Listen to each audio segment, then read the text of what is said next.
जिस देश में मंत्री ऐलान करके मर्डर करते हों उसे क्या उम्मीद कर सकती है? ये देश अगर सिर्फ मोदी पे भरोसा करके, अमित शाह पे भरोसा करके अगर चलेगा तो मुझे नहीं लगता है देश का कुछ हो सकता है करके। इस तरीके के लुच्चे लफंगे बदमाश लोग अगर कानून की व्यवस्था जिनके हाथ में दी जाएंगी तो उसका वो दुरुपयोग ही करेंगे। और मोदी और अमित शाह का सच्चा चेहरा देश के सामने आएगा कि इतने बड़े क्राइम में जिसका परिवार लिप्त है, इतने बड़े क्राइम में जो खुद लिप्त है, जो कहता है मेरा बेटा वहाँ नहीं था लेकिन वीडियो में बेटा भागते हुए दिख रहा है, ये झूठे व्यक्ति को इतने बड़े पद पे आप बना के रखना चाहते हैं तो कहीं ना कहीं ये दोनों की हार है। ये बंदूक की गोली का डराना अब काम नहीं करेगा। अब किसान सड़क पाएंगे, इस सरकार से निपटेंगे। जो सुप्रीम कोर्ट है वो अपना काम सही तरीके से कर रहा है। सुप्रीम कोर्ट अगर सुमोटो इसमें डायरेक्शन नहीं देते तो आज वो गिरफ्तारी नहीं देता, क्योंकि अगर ये देश अगर सिर्फ मोदी पे भरोसा करके, अमित शाह पे भरोसा करके अगर चलेगा तो मुझे नहीं लगता है देश का कुछ हो सकता है करके। मैं आज आपको साफ लफ्जों में कहना चाहता हूँ, देश के जो गृह मंत्री है तो दोनों गृह राज्य मंत्री है, आप इनका इतिहास चेक कीजिए। इस तरीके के लुच्चे लफंगे बदमाश लोग अगर कानून की व्यवस्था जिनके हाथ में दी जाएंगी तो उसका वो दुरुपयोग ही करेंगे और अपने फायदे के लिए इसका उपयोग करते रहेंगे। ये किसानों की हत्यारी सरकार है, किसानों पे वार करने वाली सरकार है। एक तो भी बार सामने के प्रधानमंत्री ने कहा, चलो मैं कहता हूँ किसानों के बारे में नहीं, आपके जो 4 भारतीय जनता पार्टी के कार्यकर्ता मारे गए जिन्होंने कई सालों तक आपके लिए काम किया होगा, आपको वो परमोच्च आपको नेता मानते हैं, आपको सब कुछ मानते हैं, उनका तो भी आपने कहा कि मेरे 4 जो बीजेपी के लोग मारे गए उसको मैं श्रद्धांजलि देता हूँ। आप किसके? आप तो बीजेपी वालों के भी नहीं है, आप सिर्फ अपने हैं। आपको सिर्फ खुद का फायदा चाहिए। खुद के फायदे के लिए आप हिंदू मुस्लिम को लड़ा सकते हैं, खुद के फायदे के लिए जाट नॉन जाट को लड़ा सकते हैं, खुद के फायदे के लिए आदिवासी गैर आदिवासी को लड़ा सकते हैं। आपको लड़ाने के लिए सिर्फ खाई ढूंढने की जरूरत है। आपको कोई लेना देना नहीं है देश से, कोई देश से प्यार नहीं है। मैं धन्यवाद देता हूँ मुख्य जस्टिस साहब का, जिन्होंने आज जिनके कहने की वजह से पूरी सरकार की फटी पड़ी है और उसने आज खुद होकर अपना हिरासत में खुद को दिया। तो लेकिन जब आशीष मिश्रा अपने आपको क्राइम ब्रांच में सौंप चुके हैं, वहाँ पर अपनी गिरफ्तारी दे चुके हैं, उसके बाद अब क्यों यूथ कांग्रेस यहाँ पर दिल्ली की सड़कों पर प्रदर्शन कर रही है? ये जो सरकार का नाकारापन है उसके खिलाफ है, इनकी थोड़ी उसमें कोई लेना देना है। ये तो जब सुप्रीम कोर्ट ने बोला तब जाके ये सारी चीजें हुई है। इसमें प्रधानमंत्री का रोल है क्या? इसमें उनके पिताजी का रोल है क्या? लेकिन अगर बीजेपी की बात करें, बीजेपी कह रही है कि लखीमपुर के ऊपर कांग्रेस जो है वो राजनीति कर रही है और इस तरह राजनीति करना ठीक नहीं है। अगर ये लोकतंत्र है, अगर ये वो जो कर रही है लोकतंत्र है, किसानों पे पीछे से गाड़ी चढ़ा दे रहे हैं, उनको मार दे रहे हैं और उनकी सूद भी नहीं ले रहे हैं, भारतीय जनता पार्टी का एक नेता आगे आके कहने को नहीं है, तो ये अगर लोकतंत्र है तो हम जो ये राजनीति कर रहे हैं इनके न्याय को लड़ने के लिए, उनके परिवार को जाकर मिलने की, उनको न्याय देने की, पंजाब सरकार छत्तीसगढ़ सरकार ने अपने तरफ से उनको छोटा मोटा, जान तो किसी की वापस नहीं आ सकती, लेकिन ये जो लोग कह रहे हैं कि उनसे साथ समझौता हो गया, उनको मुआवजा दे दिया। समझो जो गृह राज्य मंत्री है उनका बेटा किसी ने मार दिया और बोला ये 50 लाख रुपए ले लो आप, हमारा समझौता हो गया, वो मानेंगे क्या? वो मानेंगे?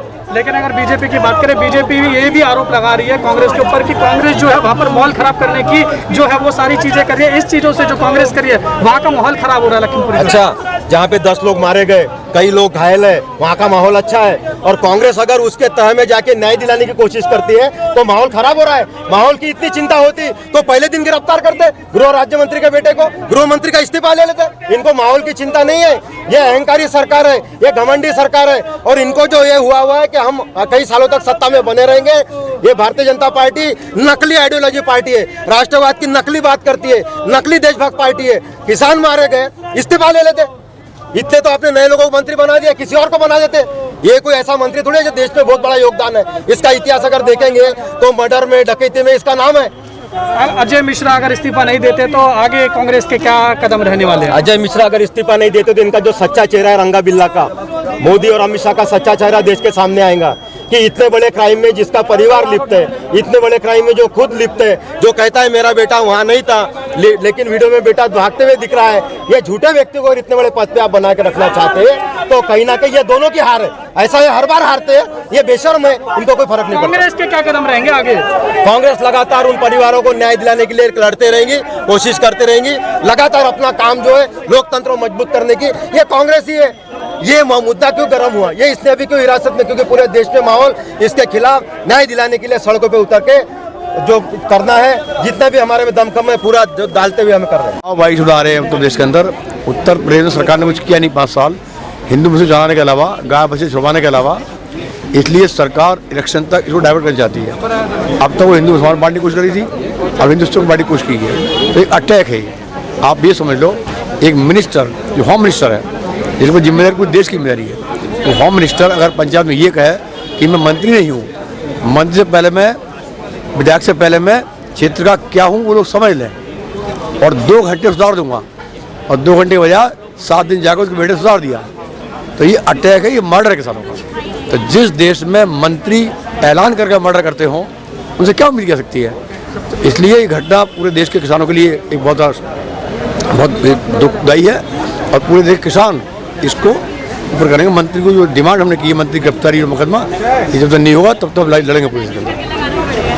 सुप्रीम कोर्ट ने यूपी सरकार को फटकार लगाई है, इस पर क्या कहना चाहेंगे आप? नहीं, सुप्रीम कोर्ट तो कितनी बार केंद्र सरकार लगा चुका है। मेरा आखिरी कहना ही आपको कि जो सरकार है ना, जो केंद्र बैठी है, इसकी एक फासिस्ट सोच है, कि प्राइम मिनिस्टर फासिस्ट सोच के व्यक्ति है ये, और जिस संस्था हो चाहे कोई व्यक्ति हो, जब उसकी सोच फासिस्ट होती है, उसका सिद्धांत बन जाता है कि मेरे मत के खिलाफ अगर कोई मत रखता है उसको दबा दो या मार दो। वो काम सरकार कर रही है। इनके मत के अगेंस्ट कोई बोलता है देश के अंदर, वो देशद्रोही होता है। ये काम वो सरकार कर रही है।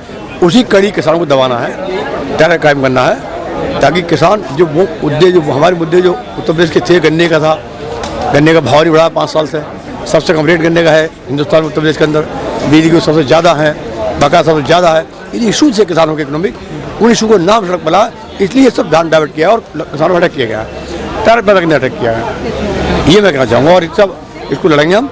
और उत्तर प्रदेश में इस सरकार को अब इसके खिलाफ पूरी लड़ाई लड़ी है, मैदान में आकर हम लड़ के निकल चुके हैं। और ये कहना चाहता हूँ, 12 तारीख को हम जाएंगे लखीमपुर। इनकी एक बहुत बड़ी आदत है इस सरकार की, जब भी वो आंदोलन आता है, ये हमारे कार्यकर्ता घर पर जाकर बैठ जाते रात को, लेकिन अब कोई भी इनकी पुलिस, कोई भी इनका लाठी का दमन, कोई बंदूक की गोली का डराना अब काम नहीं करेगा। अब किसान सड़क पाएंगे, इस सरकार से निपटेंगे निश्चित।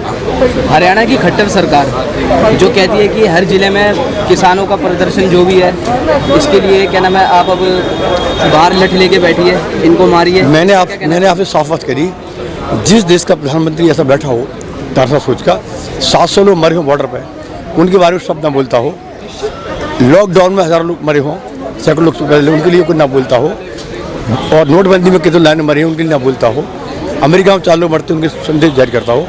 तो जिस देश के प्रधानमंत्री सोची है, तो बाकी जो 5 साल उसको सिर्फ चलती है, वो सोच बाहर शुरू होती है और नीचे जाती है। ये सोच है कि पूरी देश का लड़ाई